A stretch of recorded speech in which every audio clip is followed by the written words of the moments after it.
Hello, everybody, and welcome back to Sit and Learn webinars with Stand and Stretch. Thank you all for showing up. Today we've got a fun presentation. This is Pinterest for Business. We're going to be looking at some creative ways to drive traffic and leads to your website. We're going to be talking about several different things. It looks like we got a couple of people still signing up. Usually it takes a few minutes, so I just want to kind of get everybody to look around the interface. This is an interactive webinar. So one of the things we're going to focus on is how do we get you guys to participate. And right now, you should see a control panel that has a marker that says raise my hand. And if you can, if anybody sees that, go ahead and raise your hand for me. That way I can see. All right, cool, yes. Hello, everybody. Thanks for raising your hand.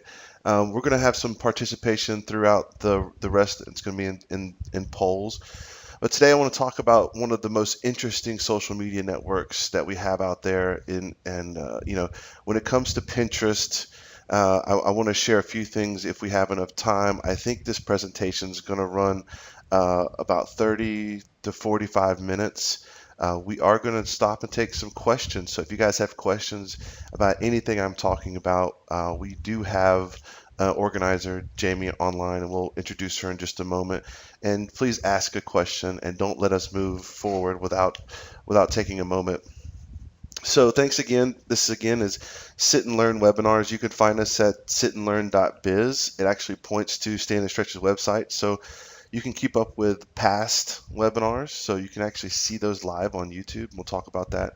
And then also you can check out what are the upcoming ones. Next week we're having a webinar on search engine optimization. So if anybody in the audience right now has a website or manages a website, it'd be a great opportunity for you to sit and learn with us next week as we walk through what search engine optimization is and what are some of the things.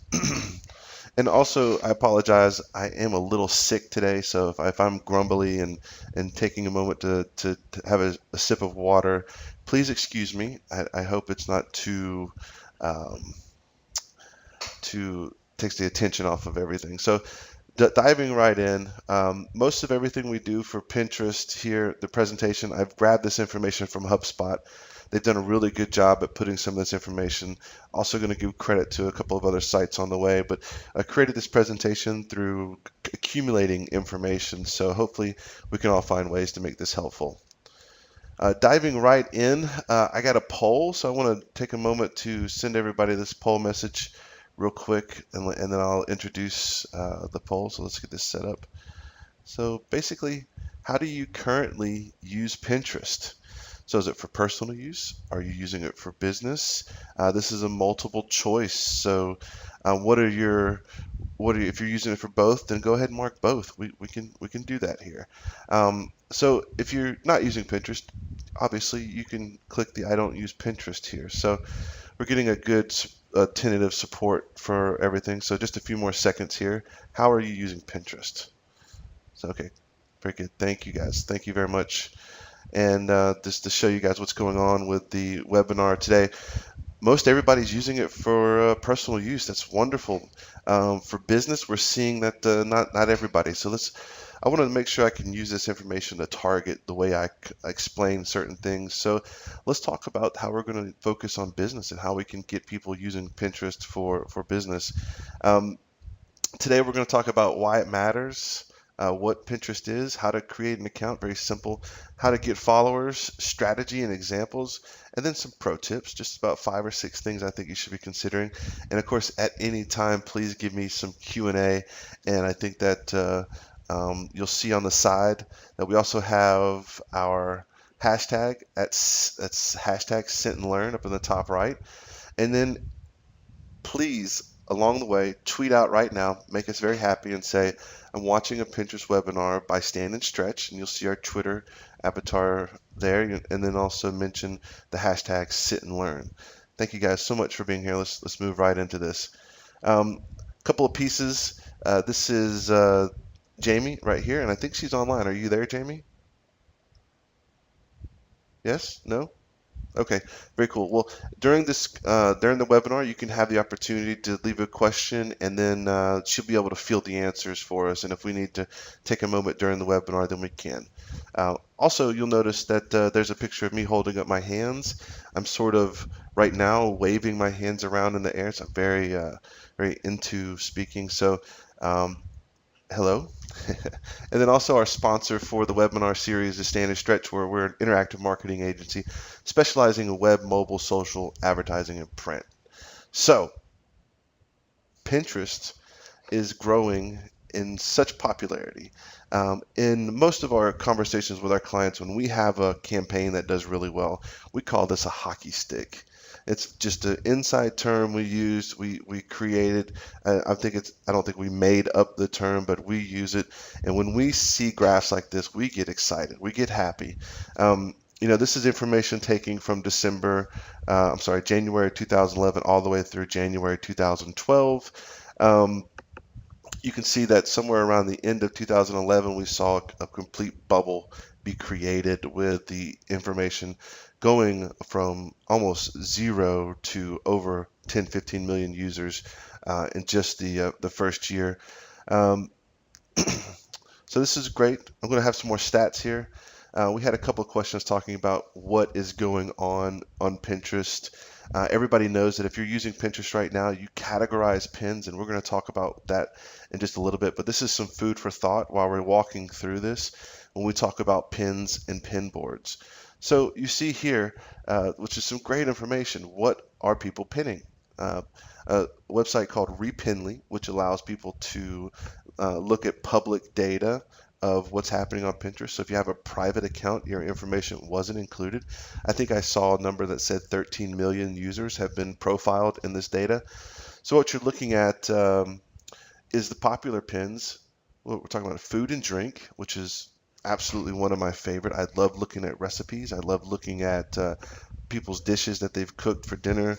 People, grill masters, making their plates look so good. We see restaurants doing some great things, pinning food of their dishes. What a great way to drive traffic to your website. Do it yourself in crafts. I'm skipping the other because I don't know what other is. So the third one you see do it yourself crafts filling in at 9.7%. The idea that almost everything we're doing for Christmas this year and some of the things that we were doing for Thanksgiving, we got those ideas off Pinterest. So for those of us who know that, it's very relevant to also creating a business atmosphere around these ideas. So you go into home decor, women's fashion, hair and beauty, weddings, and I hope you're seeing a theme here. One of the funnest things that I do when I was speaking at the social media summit in LaGrange, I simply asked the audience to raise their hand who was using Pinterest, and it was just, overwhelmingly every woman in the room raised their hand, and maybe two or three guys. I had that same moment when I joined Pinterest several during the beta phase, the invite phase, and you had the email that came through that said, you know, Lucy's following you. And it was all female names. And then Chris would follow me, and it would be a guy's name out of 100 followers. And I would just attack him. I'd be like, hey, what are you doing on Pinterest? What do the idea that the general marketplace for Pinterest is centric around the female demographic, specifically between 18 and 35 on up to 44 and even into the 50s. So you have this great, overwhelming, almost 90% female environment that's driving traffic from other people's websites. So we're going to talk a little bit about that and why it's important for business.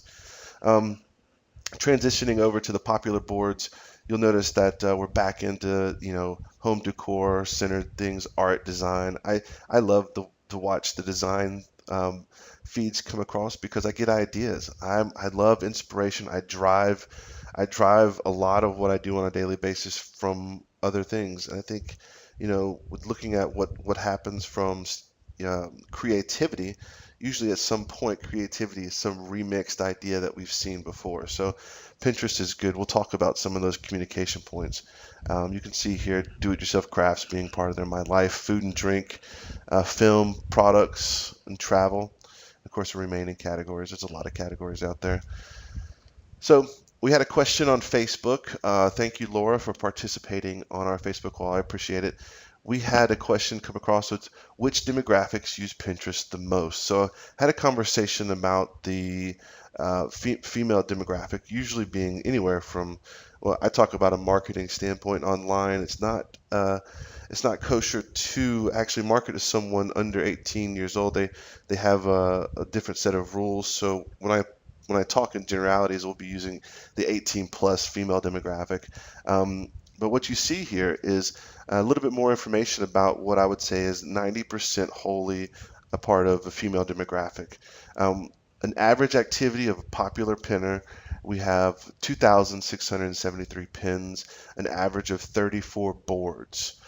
This brings me to the next poll question that I want to put out there just to see how many.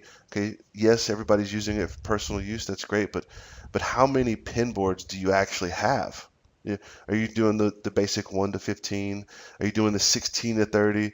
Or are you really getting out there and just creating a ton of boards and going after everything? And before we close today, I'm actually going to show you guys my board and just let you guys see what I'm pinning and give you some ideas about a few things.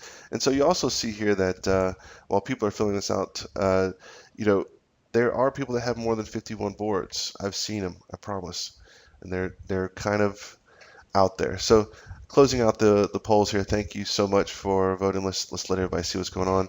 You know, the idea is that we have majority of us are still in that range of 1 to 15, which is great. I can't even imagine trying to organize the pins that I pin into something more of a 30 plus range. But thank you for that information. Also, you know, on the right side of this chart, you'll see here that, you know, how are users spending their time on Pinterest? You know, they're pinning, they're liking, and they're commenting. So in our conversations today, what we want to lean on is how can we drive traffic to our site? And you can see here that 83.9% of the pins are actually being pinned from people's websites. So there's some ideas that we can go through and say, well, hey, check this out. When we put a pin together, it's going to represent a lot more traffic than just going out there and liking it and also commenting. So I'll take a little moment here. I see someone who's asked a question. You know, when I'm looking at the questions, you guys, I might stop and pause, so just hang in there. And it looks like we have a question here is what are the best practices with posting multiple pin boards? Is it better to have more boards with less pins or less boards with more pins? I think this is going to be a user preference. I want to take a moment to show you my boards in just a minute and give you an idea of how I've sort of categorized my life. I think when I look at Pinterest, and what I'm going to explain here in just a moment is that you know, I'm using pin boards to categorize a set of things, and if I'm using sort of more boards to break down that categorization, then I can have multiple boards that sort of reflect a similar approach. I think less boards give someone an opportunity to be more condensed on all of your pins.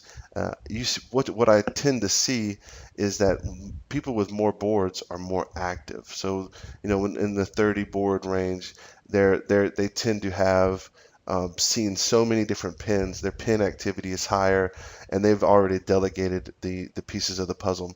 When we talk about best practices with our clients, we talk about creating our own pin boards that are delegated towards some type of content strategy. You know, if we're looking for more of a fitness focused environment, we build out the pieces of the fitness that are individualized by those content strategies that we say. For example, we don't just want a fitness board, but we want a you know, a health and wellness that might just be food oriented around fitness. We might want popular equipment. We might want stretching techniques. We might need some type of listing of just other types of fitness properties like CrossFit, all the way through running, cycling. You know, you might have these broken out into individual boards, and that might be the best strategy. I will say this, and I'll get to it in just a moment, that Pinterest is going to take a lot of time. As you've probably noticed that when you're on Pinterest, you're spending so much time creating all this content, doing all these things, participating, and yet when you back away, it almost instantaneously stops. And we'll talk a little bit about that. Thank you for your question, Sophie. I appreciate it.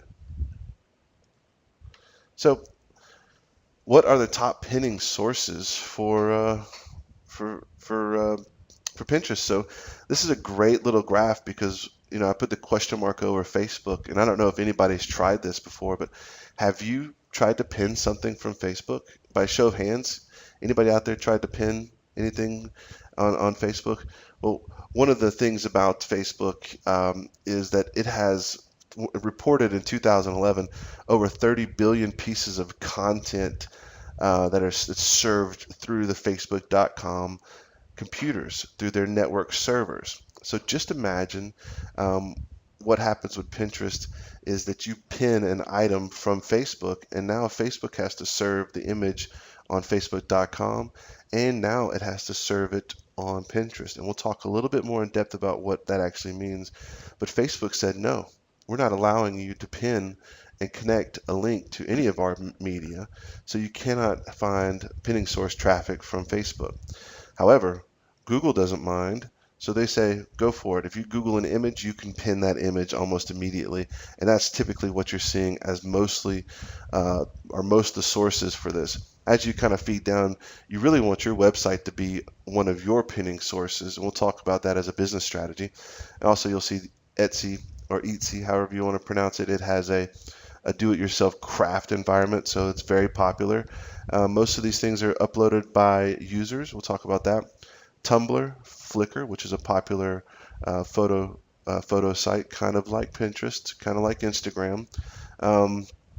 Kind of going down there with some other sites that are not so recognized, but wanted to show you that that's a very popular thing. So let's talk about Pinterest for a second and how does it work? And the question is, well, let's just say that I don't get this question a lot because most of the people, honestly, they use it and they don't really care. But what's behind the scenes at Pinterest?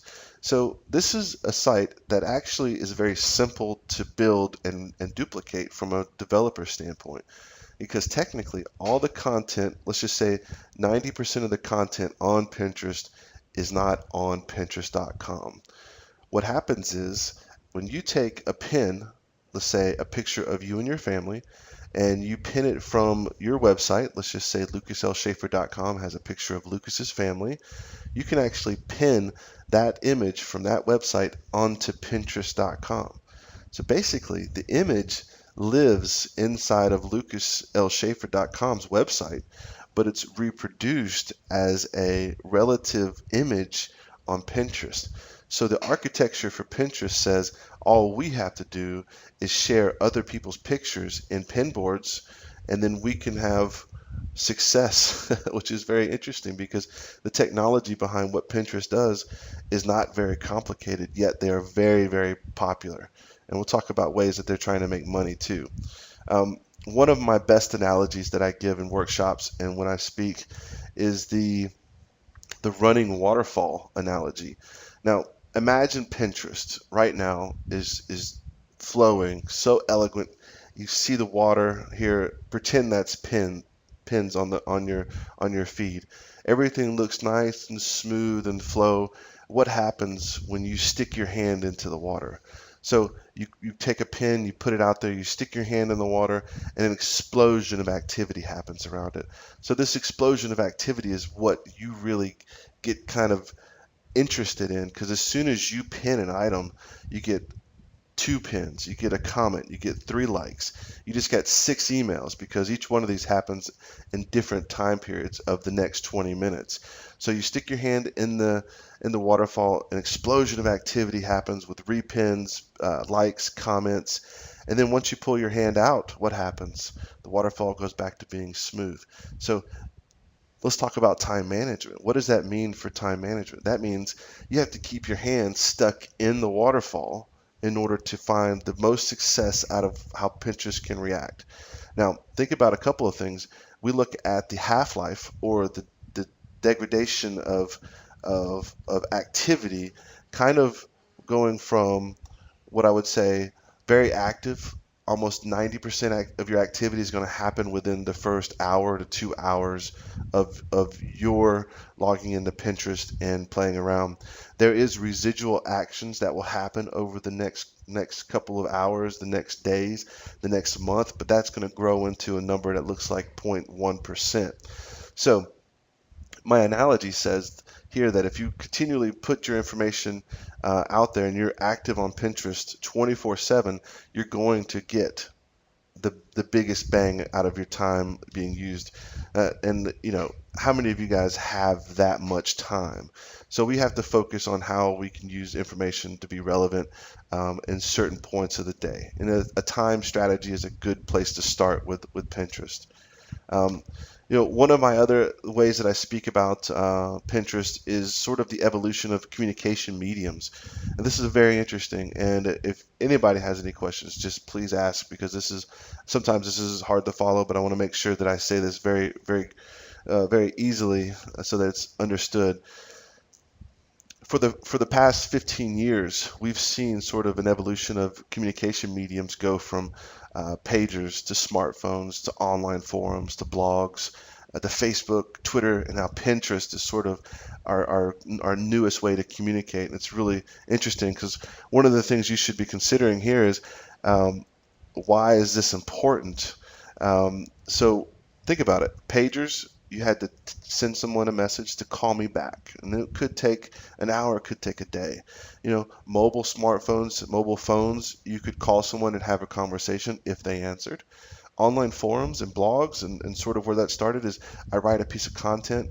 You might find it, you might not, but it exists forever. Facebook, you write a comment, and if you don't see it in the news feed within about an hour, you won't be able to see it ever again. You'll have to visit that page. So is everybody following me here? So what we're doing is we're trying to find ways to communicate quicker and have that information be accessible. And now with Twitter, you have 140 characters to say something very concise, but if you're not following that person when they say it, most likely you'll lose it within first 3 to 4 minutes. So again, blogs are heavy content. They stick around for a while, can be found really very, very easily. Facebook, you put content on, the content falls down the feed, and sometimes you might never see it. They have something like a 15% impression rate on all your Facebook blog posts, which means basically every time you put a blog post out there, if you're not paying to promote it, you're only going to get 15 to 18% of the impressions. The people that are your likes are going to see that information. And Twitter, it's small. It's even smaller. You tweet, it takes about 2 to 3 minutes. If you don't see it, you probably never see that tweet ever again. And then here we are with Pinterest, the effective use of communication with pictures, saying an emotional or driving emotional behavior through a picture. If I see a picture of a very delicious cooked ham over Thanksgiving, I click on that, and then I end up at a website that shows me either A, how to cook the ham, or B, how to buy the ham. So this is something I want you to understand. Pinterest is a very interesting form of communication. It happens very quickly, and because of its ideas of 1,000 words per picture, the idea of saying whatever you need to say in an emotional standpoint of a graphic is Pinterest. So if you can create the next, which is the question mark, if you can find a way to build a social networking site that communicates faster than pictures, then call me and let's build the next social media network. All right, cool. So let's talk about some basics. So a pin, and I know I was trying to drive some of this into the webinar early on, but a pin is merely just an image, and I think in some cases it could be a video added to Pinterest. So it could be on your website, which is where we want to pin from primarily, or it could be from someone else's website. It could be from Google. So we want to focus on using pins from our own site. A pin board is a set of theme-based pins. So we have the idea of if we pin everything and it looks like technology, smartphone technology, then we want to put it in our smartphone pin board. Pinning, which is a term that's become popular with Pinterest, is the act of visually sharing content. So very cool. All right. So one of the big focuses that I wanted to spend time on is how do you drive traffic using Pinterest? This is a great opportunity for anyone who is already creating a blog, who is putting content, images, primarily images, on a website of their access, so that you have content management going to a site, or not Facebook, but a site, some type of place where you have control, like lucaslschaefer.com, standandstretch.com, a website that you own. We want to pin from these websites. That really allows us to drive traffic back to these places. So if you're not looking at your website traffic right now, you'll probably realize that Google, being a search engine, is driving a large percent of the traffic to your site, and hopefully it is.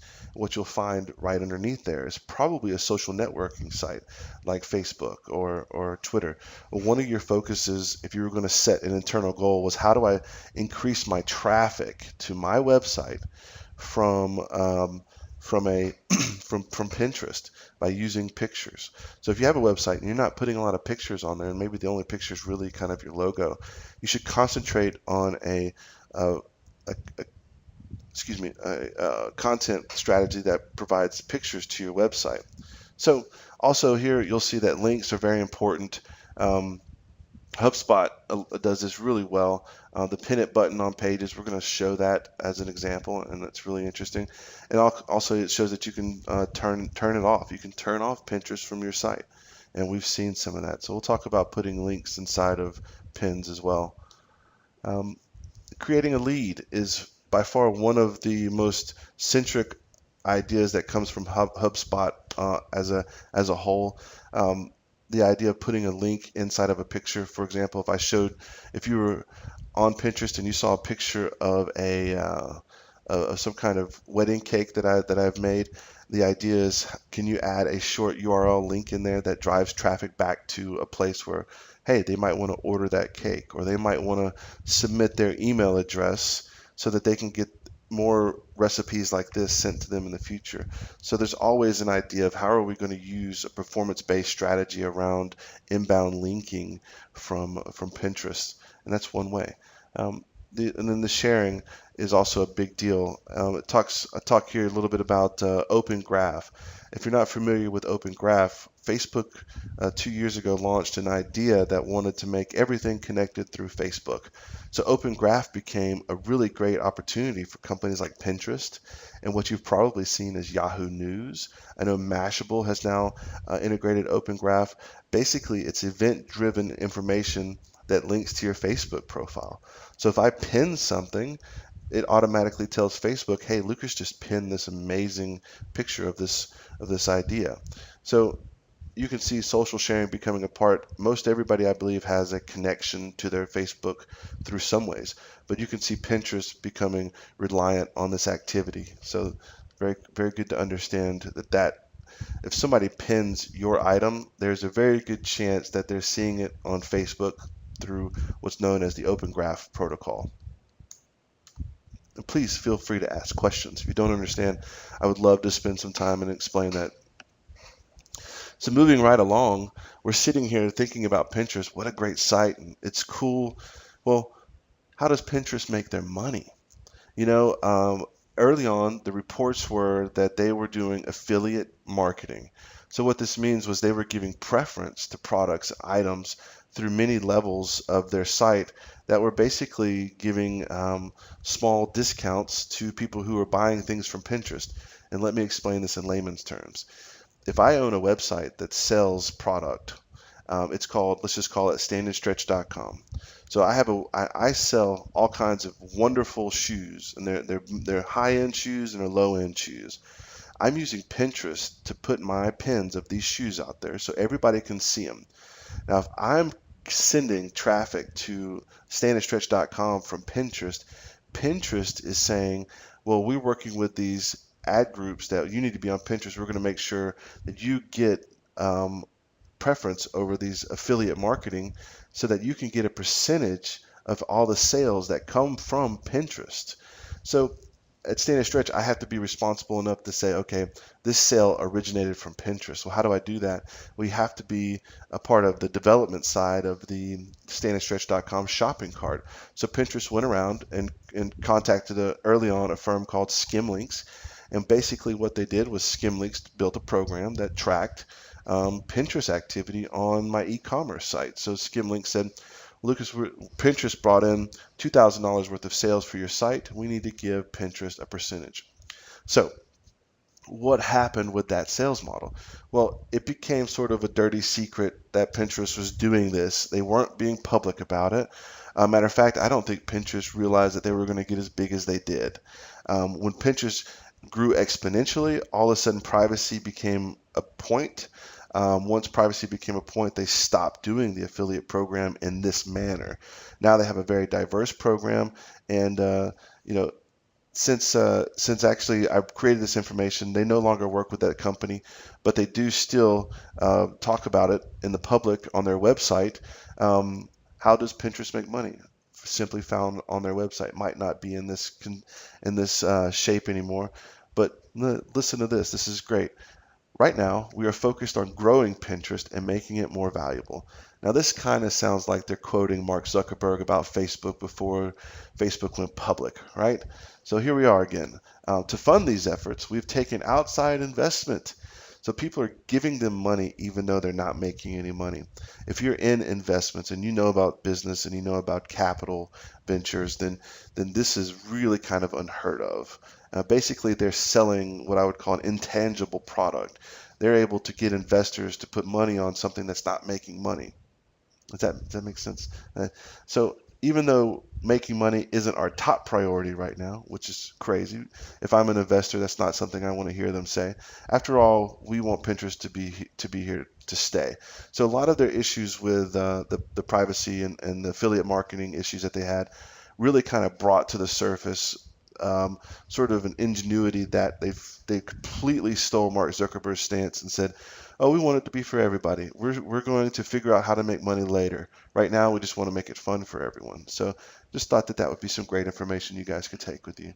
You know, some of the things on Pinterest, we always talk about this sort of Pinterest is designed to curate and share things you love. We talk about some of the business strategies, and I think I'm going to transition into that right now. Pinterest is purely a tool for getting information and communicating with people about things you love and things you want to have part of your life, and that's a great thing. So you don't see a lot of self-promotion, so I'd avoid it as a business strategy. There's a difference between putting your products out there or pinning your personal products so they become a part of the stream. And then there's also the difference between pinning screenshots of blog posts that you wrote, and then there's a whole subset of self-promotion outside of your products or your pictures from your page. And let me give you an example. The idea behind this comment really comes from you should be promoting everything about your information to make inbound traffic, which is traffic towards your website, so people can find you. So if you're writing a blog post, it's probably a great idea to put a picture in there that relates to the blog post. So if somebody is to pin that image, they can come back and find your blog post. Now, is it a great idea to screenshot the blog post and put it out there? Maybe not. Maybe that's too far. But then there's also just some keys, and I got this from HubSpot. So just want to move in. So we talk about making specific topics being a very popular opportunity and what we're looking at right here is John Pyle's public profile, and you can see that he's done a really great job at creating opportunities to be found. Most of the pictures, and you can see here he's got a ton of followers, a ton of likes, over 3,700 pins, and the greatest part about this is he's using this to drive traffic back to his website. So everybody who clicks on a picture that looks like it's from his site is driving traffic back, and we could take a look at a few things. But this is an example of what a board looks like, and since everybody said early on that they've seen it or participated in it, I'm not going to spend too much time going over just the main board view. But you can see here that there's some great breakdowns in his individual ways that they're talking, that he puts a board together. He has fashion and trends, J-Pile. So he wants that his brand to be affiliated with this type of pen. And you see there's a lot of pens in there. So image is everything. So this is obviously his opportunity to talk about photography, to show that, there's a little bit, basically there's a difference between Instagram photographers and professional photographers. Local style and fashion, so he's using some opportunity to communicate with other marketable companies. So if you have an opportunity to co-brand in this area, he's actually using local style and fashion to communicate with other. He's using his local network to drive traffic to other people's pins. That is such a great thing to consider when you're creating these pin boards. How can you help other people by using your pins? And of course, he's doing his gadgets. He's skipping over to the right. Gotta have it. I love that with Johnny. He's out there with all the new tech. And what I do, the locations. He loves taking these pictures and showing off a little bit.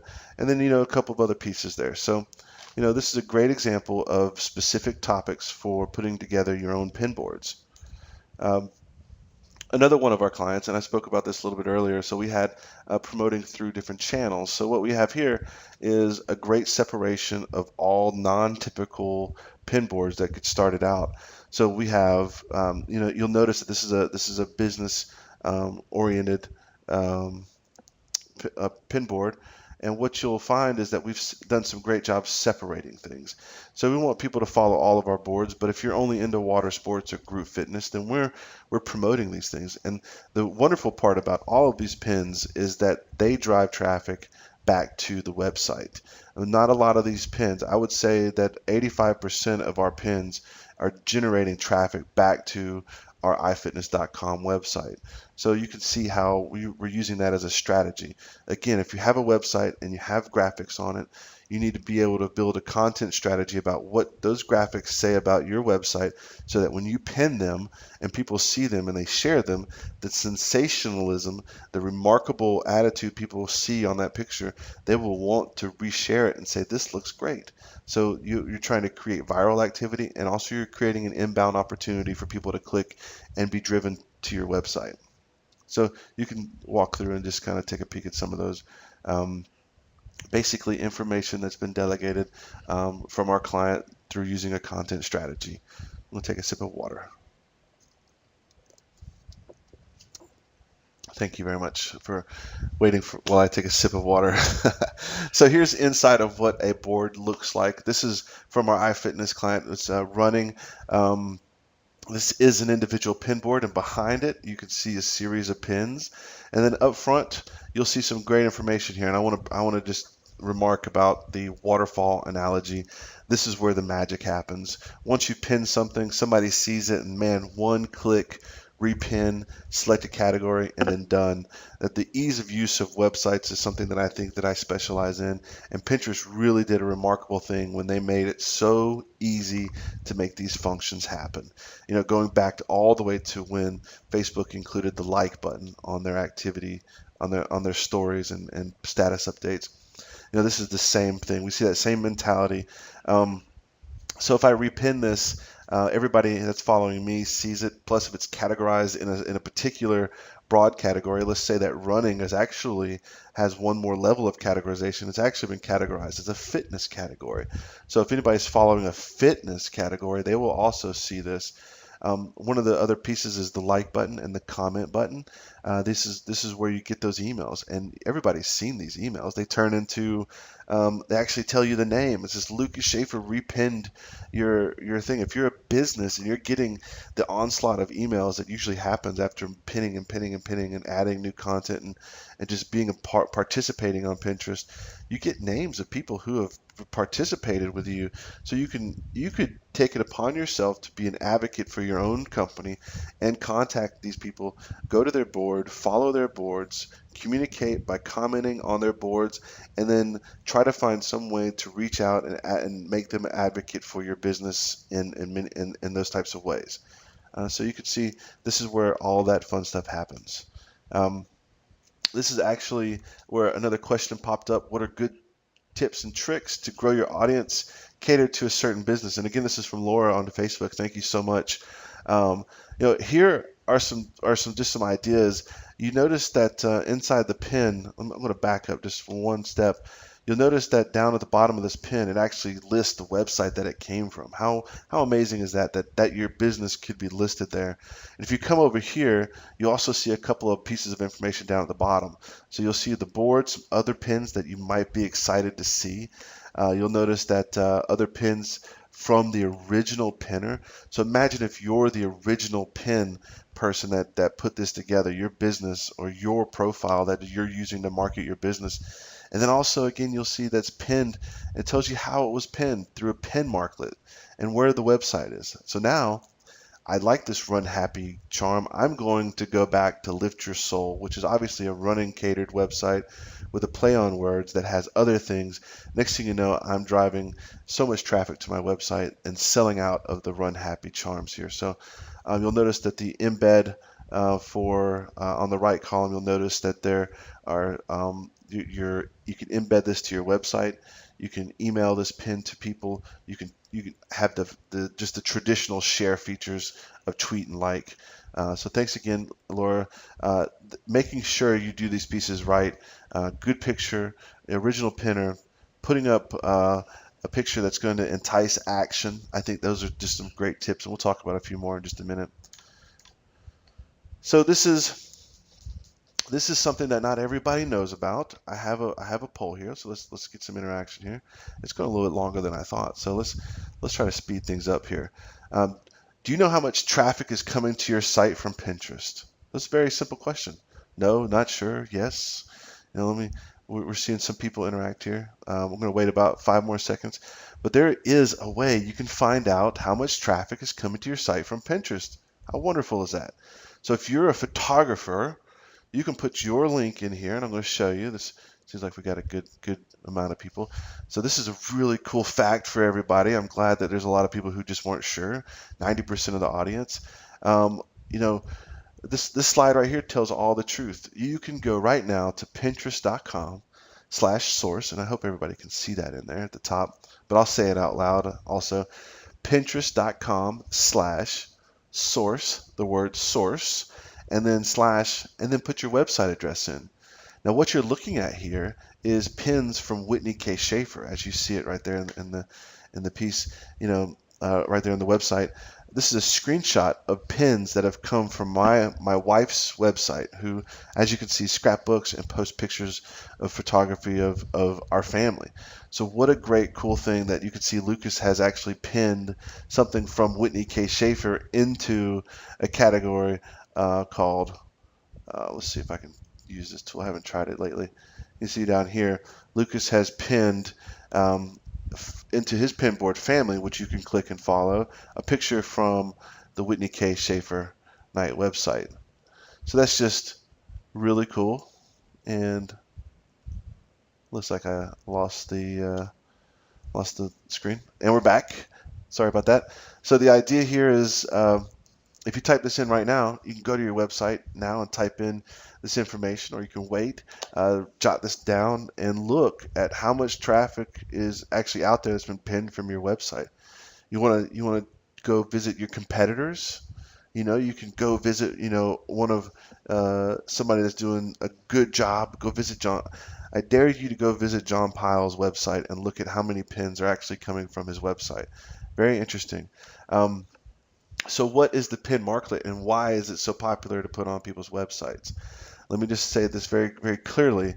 Without this little red icon on your site right here, let me try this a different way here. Let's do this. This little guy right here. Can you see that? There you go. Without this Pinterest button on your website, you might not be giving everybody the best opportunity to pin.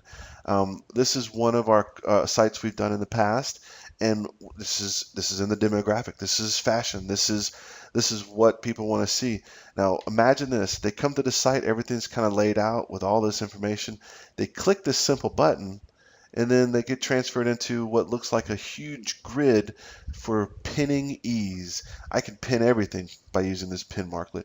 It just puts everything, lays it out. I click the pin for the dress, and then it puts it down here for me.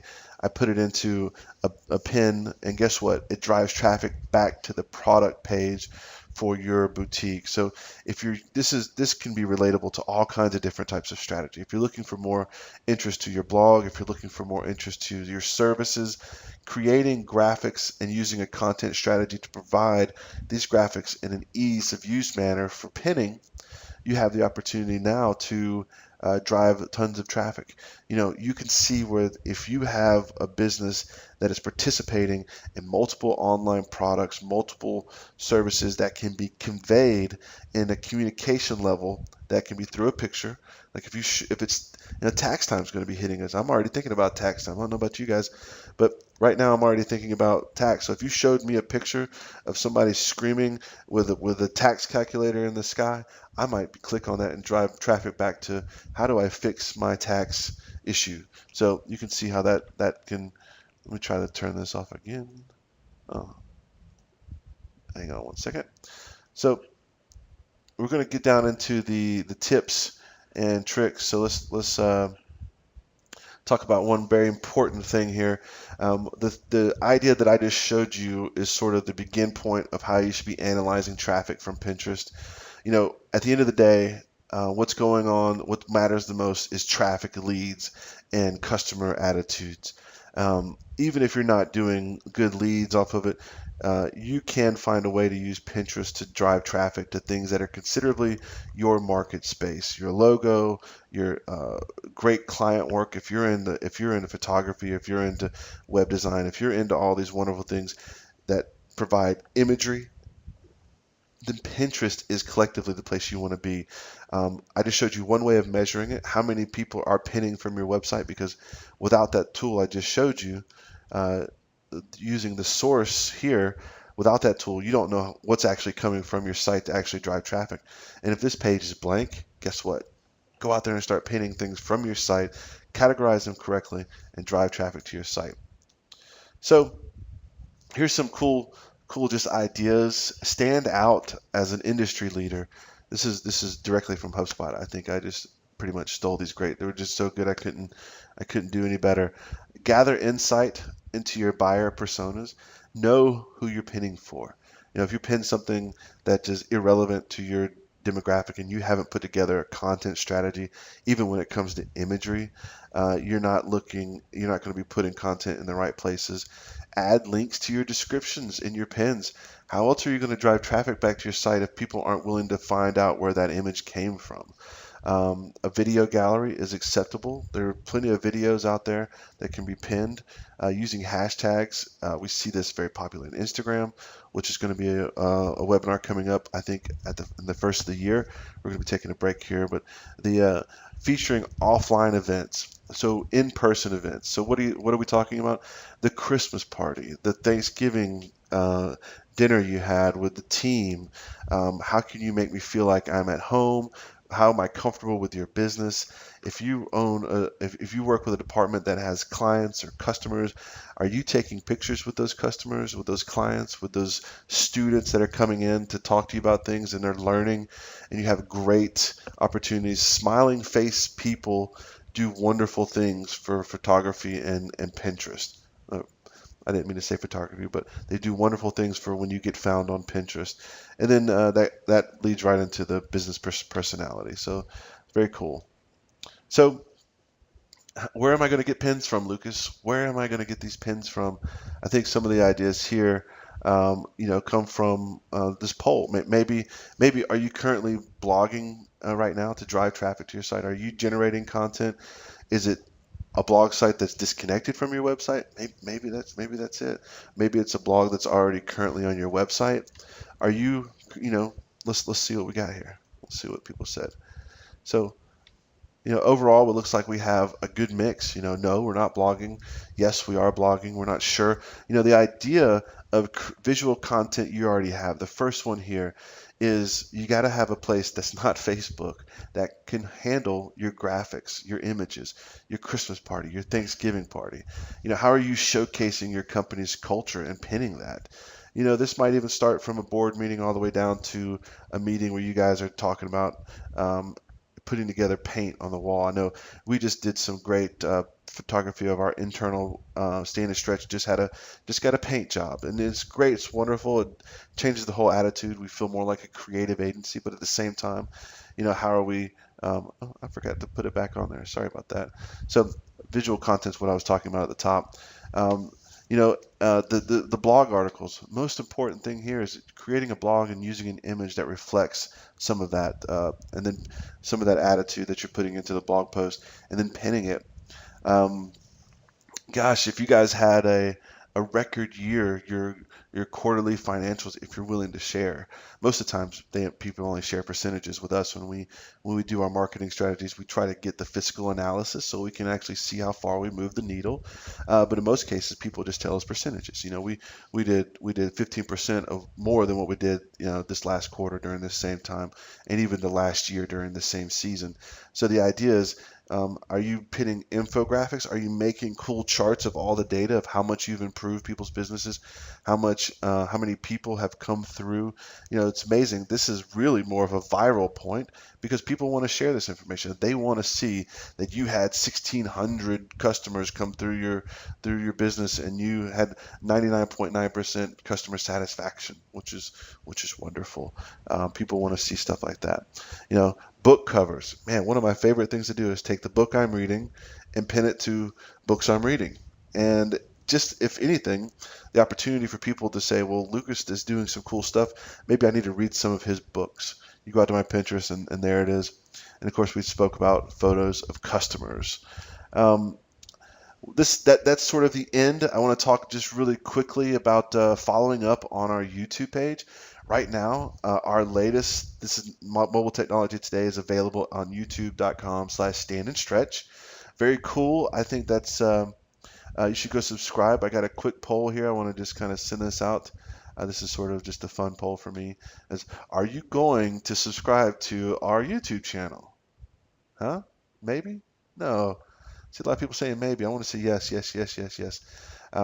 Thank you. That's good. We see a lot of people out there. So, right now, go visit standandstretch.com and you will actually get these webinars in video form. It's almost 30 days after the webinar, so I got to have incentive for people to come to the webinar, ask the questions, participate. I really appreciate, and maybe we're going to be looking at having a more interactive webinar session and calling them webcasts. So we're going to be experimenting into 2013. But yeah, you can follow up with us at youtube.com/stand and stretch. Subscribe because it's going to send you one of these cool little messages right here and say, hey, look, Stand and Stretch has uploaded a new webinar. You need to go sit down, watch it. They're usually about an hour. We've been going 52 minutes. I appreciate everybody's patience right now, and thank you so very much. Any questions, please follow up with email. Participate with us on our website at sitandlearn.biz. And of course, follow up with Facebook. Tell us how you enjoy the webinar. I appreciate everybody's patience. Pinterest is a wonderful website. If you have any questions about it further, just call us, email us. You can even text us at our main line, 706-225-9235. And of course, right now, as soon as you close the window, log into your Twitter account and give us a comment using hashtag #SitAndLearn. And you can see that up in the top right. Thank you again, everybody. I appreciate your time, and we'll talk to you guys soon. Goodbye.